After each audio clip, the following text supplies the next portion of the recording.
Thank you. That was nicer introduction than what I would have had for my kids. Talking about strategy is not negotiable. I'd like to say I lost my voice last week, so this mic would have been very helpful. I might have to take it home. It's about creating a digital marketing strategy to help you thrive online. So who's this for? Anyone who is a web designer, blogger, or doing their own websites. So a business owner who's doing their own websites. So just to introduce me, I'm Shikha. This is my why I started my business. I had 7 years in the public service, as you do in Canberra. I'm also, I had 12 years in the public service, and I've been running my business for about 7 years now. And I have a very talented team of graphic designers, developers, SEO experts, Google Ad experts, and also creative writers as well. So I'm a mum of 2 teenagers, 1 husband. Sometimes I feel like I'm a mum of him, and I have a dog. I'm also a passionate teacher, so I hold workshops in Canberra regularly, about 4 or 5 times a year, and I also teach at an institute, a training institute in the city. Okay, so what is strategy? Strategy is a method or plan chosen to bring about a desired goal or solution to a problem. So in my case, I use a 4-step process, and I'm going to be leading you through that 4-step process. Why is it important? It's important because you need to work out what exactly your client needs. It's not a guessing game, so this is a lengthy process that I go through with my clients. It takes sometimes about 4 weeks to go through. We spend about 1.5 hours each week, and it's normally done through Zoom, and I ask them a series of questions so I can work out what exactly they need. Because a lot of the times they'll come up to me and say, hey, I just need a website, how much will it cost? So that's when I say, come and do my strategy session so I can actually deliver the right product and the right service to you. And in that case, what happens is that I often get a client who values my services, who also is willing to pay over the 10K mark. So my business before strategy, projects were always running over time and often over budget. I was often giving away and not charging. I also had some frustrated clients because of that, and I was getting frustrated because things weren't going into the right process. There was no clarity toward the outcomes, and the goals were going nowhere. So often in the middle of the process, there'd be a lot of toing and froing. I really wanted this, or can we implement this now? And so the project would run over time. Okay, my business now. Projects have a clear desired outcome. I have a lot of happy clients, and the timeline and budget are met without any delays. Believe it or not, I have yet, since implementing this process, not had any client delay content. So there is a lot of collaboration, and there's a lot of value from the clients as well. And they appreciate what I've done because they've been part of that process. So why is strategy so important? At the moment, my clients are doing a lot of events, a lot of talking to the next door neighbour, talking to their family and friends, and spreading their word about what they do. It's a lot of energy taken out of their day, out of their life, and they're doing things very, very slowly. So what I want to explain to them, what I want to get them going on doing, is to be able to get that marketing momentum. Okay, identifying their audience, giving them a target and focus, activities, and also solving their problems. So what they want to do is do more of what their business and what they're good at, so that their website is bringing in more clients for them organically. So they're doing a lot of social networking, they're doing a lot of blogging, and a lot of my clients will come up and say, I don't social, I don't blog. But by the end of the process, they've written about 12 blogs, 1 a month, which we now are using in an email campaign. So yes, the 4-step strategy process goes like this. The first stage is learning about their business and process. The second stage is learning about creating their client avatar. The third step is doing some marketing research, where I go away and do 20 hours of research to find out where they need to be marketing. And then the fourth stage is working out how they need to be selling. So here's the business process. I learn about everything that they do in their business, right from their ordering, selling, to receiving their payment. I also work out their weaknesses in their business and where their automations can be put into place, so they're not spending time doing all that admin stuff. I also want to understand their busy and slow times during the year, because that helps us understand where they need to be marketing on social, when they need to be writing the blogs, around around the slow times, so that their busy times can be met. Because what we want to do is make sure that they get consistency and a nice flow throughout the year or throughout their life, their business, rather than the up and down plan that they have at the moment. So any automations that we can put in, their booking process. I had one bookkeeper who was spending about 3 meetings between him and his client before that person became his client. He was travelling to their business, and I thought, okay, well, how can we automate and make this process easier for you? So what we did was put a booking system online, which has questions that this person who wants to book in a time with him can answer and book in a time online. So it goes through goes to his calendar, and now in his first meeting with them, he has a series of questions that are answered. He can go away and do his research. He meets with his client, and he is the expert. Okay, so some of the design results that come about. So in the business process as well, I ask them a series of questions about their business, which often ends up being part of their tagline, often ends up being part of their content on their website. So for example, one of the taglines that I had for one business that I did a website for, it was a tutoring agency, and we were looking for a way to attract his clientele, and his tagline was "Give your child greater opportunities in life." What this meant was that he was able to talk to his customer, which were parents or women who were mums, and they were able to read that tagline and think, oh great, I can actually give my child a greater opportunity in life. And this came through the questions that we asked through the business process. Another one was a bookkeeper, and his tagline was, I wanted to provide more time to business owners in growing their business. So here we had this tagline and exactly what he did. This lady helps people declutter their homes, and it wasn't about decluttering at all. It was about creating systems to simplify their life. Okay, so recommended business solutions, automations that we have, like booking appointments and things. This is how I would provide a solution at the end of the 4 weeks, 4 sessions. I would provide this slide as a solution, which would give my client an understanding how that booking process would actually work on their website. Okay, so second session that we talk about is their client avatar. Okay, so we're trying to create a customer avatar for them, what problems their customers have and what solutions the client can provide them. I also want to connect with the emotion of each group. So I want to find out exactly what they're thinking, what they do in a day-to-day life. Do they go out for a barbecue? Do they donate to charity events?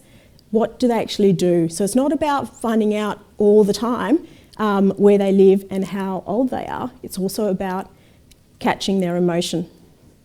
I also want to talk about some certain languages their customers using, because this will help in our SEO strategy as well, and what their customer expectations are.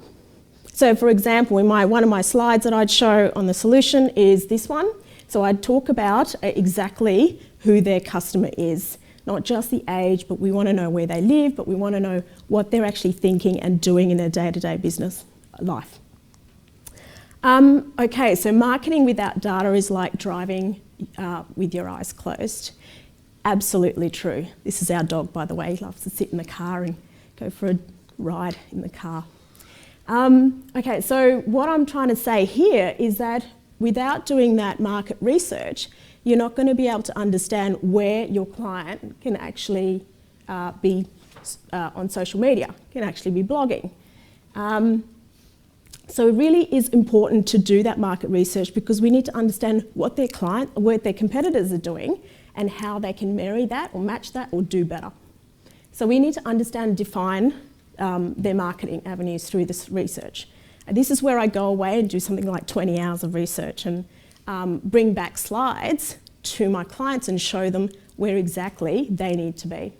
So where your customers are, where their customers are, and what they're looking for. How can they effectively reach them as well?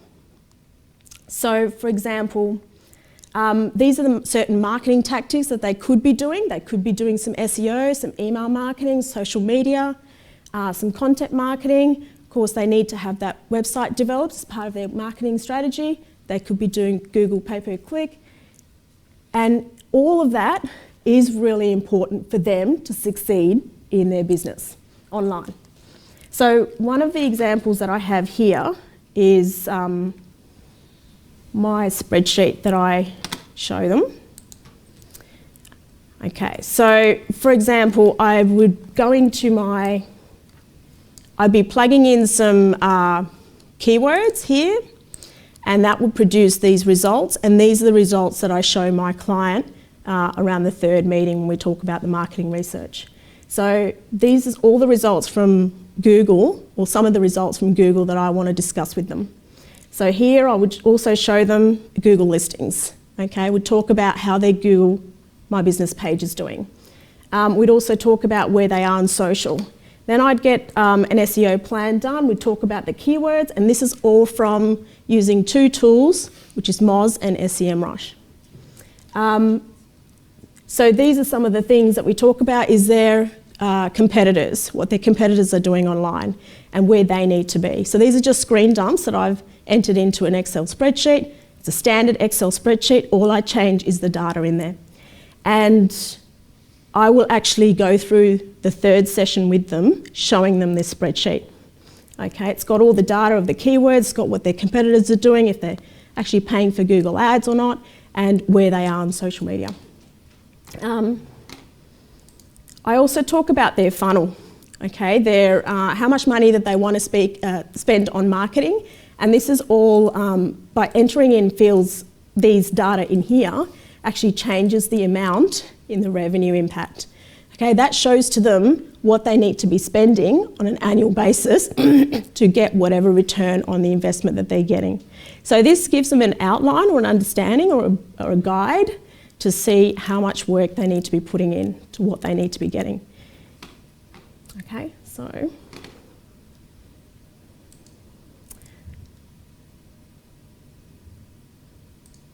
so this is the part of the market research that I do. Again, we do the competitor analysis, which I just showed you, and then the last thing we talk about is with the sales tactics. Okay, strategy for marketing or growth opportunities such as email lists, automations, social leads, sales and conversion funnels and things like that. So inbound and content marketing. It's really important for them to understand why a blog is really important for them. And we also talk about copy and communication. I also teach them how to do a little bit of SEO when they're writing their blogs. It's really important to educate them. So this is a 4-step process that I'm doing with them. And then we talk about the marketing results. So we talk about who their audience is, where they need to be on social media, and if they do or if they don't. And I also talk about who their channel partners are. So who they need to be talking to because they're talking to their clients. And then we look at the solution and proposal. So this is the final meeting with them where I propose to them what needs to be done. We go through their plan, we go through their contract, and if they've got any objections, we actually answer those questions straight away. And 90% of the time, all my clients do sign at the solution part. So it is really important to answer any of their questions, and if they've got any second thoughts, or if you don't want to be working with them, by this time you pretty much know that you don't want to be working with them. So here's your solution. I need to verify why they need to be online. I'll actually produce these couple of slides to show them at the solution part as well.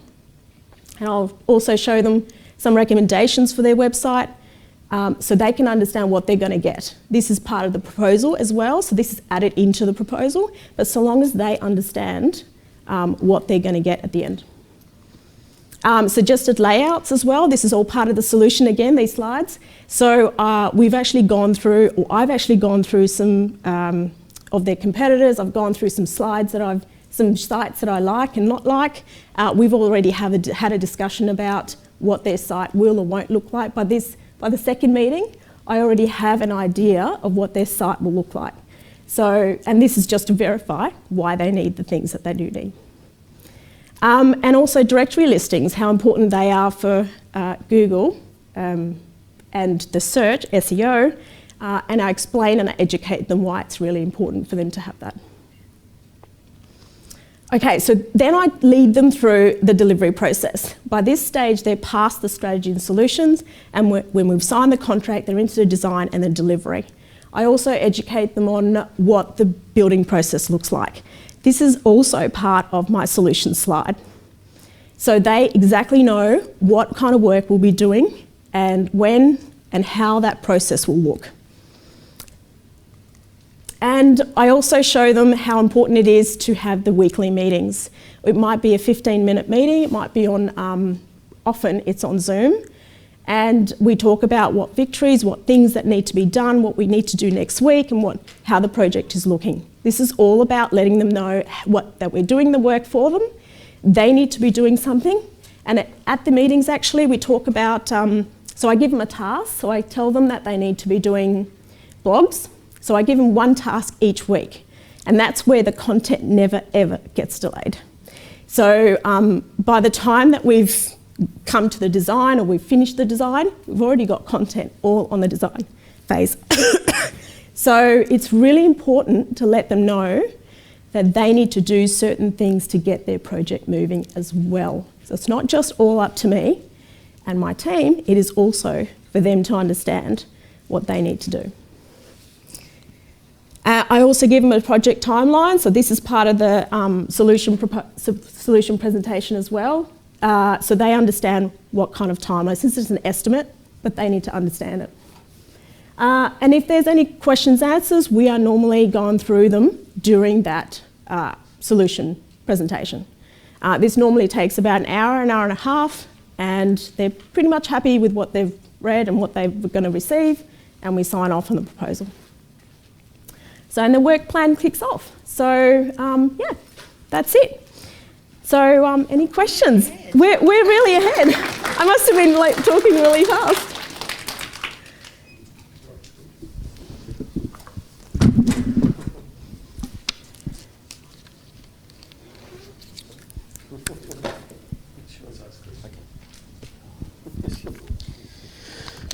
That was really good. Are they paid discovery sessions? Because so you mentioned that the proposal comes afterwards, so it's paid upfront. Yeah, paid upfront.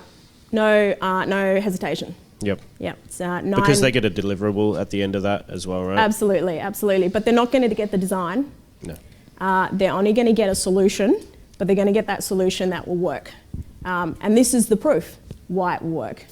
Yeah. But what I do is I charge about $9.50 for that. For my time for the 4 weeks, and it gets deducted by the final proposal. Yep. That was my question, was the same. I've come from a marketing background, so I'm really new to web, and all of my clients, I'm trying to convince them that this is really necessary. And whenever I've cut corners and thought to myself, yeah, I really want the work, I'll just do it anyway, it's just been a really big red flag. So did you say that you only charge $950 for that work? Good grief. I will tell you that you need to I am raising them that price next year. Yeah, I think you should. Thank you, that was really great. Yeah. I have to say that prior to this, it was very, very cumbersome. It was very tiring. This is a learnt process. I did a course by a guy in America. The program is called by You Gurus. It's a 10K boot camp, and I learnt the entire process here. And I'm sharing my questions with you on the... What was that name again? Shikha. I'm sharing the questions online, so if you... Sorry? The boot camp. 10K boot camp by You Gurus. Oh, yeah, cool.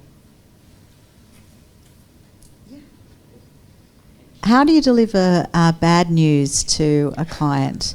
Or how do you deliver your clear... As in, if it's gone over their budget or something? No. How do you deliver that their strategy or even their ideas or their direction is really not going to make them money or move them forward? I have that conversation before they sign up for strategy. So I had a conversation about their budget, already had a conversation about what their website is. Mm-hmm. If someone comes up to me and said, can you do my website? My husband doesn't have time. How much does it cost? I say, you can do the strategy session with me and let's have a chat first before we do the strategy session, but 100% of the time, that's not my client. And how do you deal with them with conflict or someone who might be disappointed? Yeah, okay, well, I've had that too. And because the conversation that we have during each session becomes, are you sure that this is going to be, this is what I propose the result should be, and this is why, are you okay with that? So it's always about that, but always asking them why. Why do you feel that way?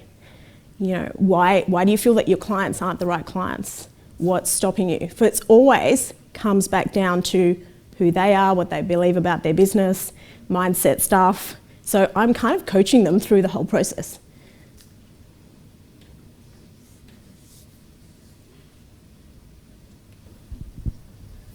Thanks very much, Shikha. Look, yes, there's been a lot of discussion about how to charge and so on, and you just mentioned about the $9.50 which you're going to be putting up, and especially due to some, advice along those lines. How do you go about, assessing the cost for the final project? Do you try to map it out through an hourly rate by value? The typical two areas. That's a really good question. So after the 3 weeks are done, I have a plan, I've got a proposal ready to go. I then speak with my team. So I speak with my graphic designer, and I'll speak with my developer, and I'll speak with my copywriter, and I'll ask them, this is the project. What would it cost you to create these number of pages, to create this design? So I factor that into the proposal, and then the proposal's been set and ready to go, and it's face-to-face with my client. Yeah, so I already have a plan.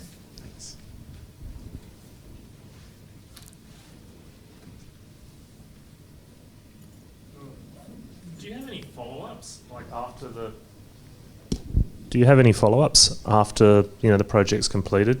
You sound very organised and straight. Just to see how they're tracking. Yeah. So if they do, if I'm maintaining the site, I have monthly follow-ups where I provide them with a Google Analytics report, and I'll also do their newsletters. That's an option that I give them as well. So we are constantly talking every month. Yeah. See how their website's doing, what changes that needs to be done going forward. Yeah. Sorry, I'm allowed to have 2 questions. Yeah. How did you, can you give a little bit more background to the story of how you developed your team? How you grew from yourself or the idea and so on? Okay, so I'm a coder by heart. That's what I did at uni.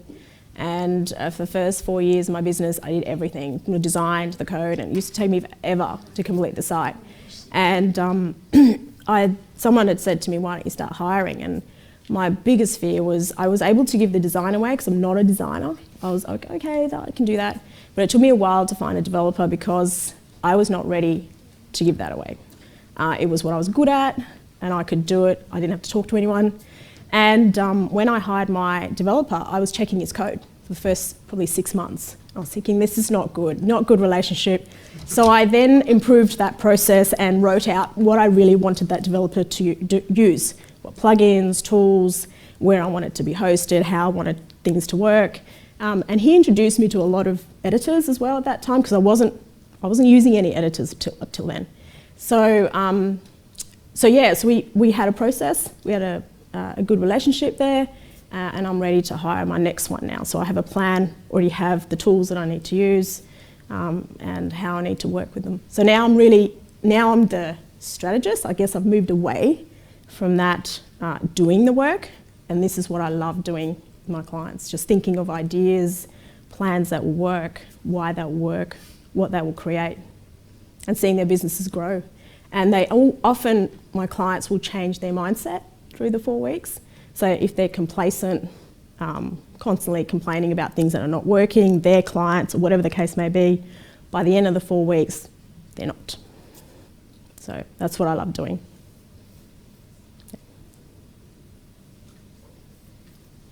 Okay. Thank you very much, Shikha. A big round of applause for Shikha.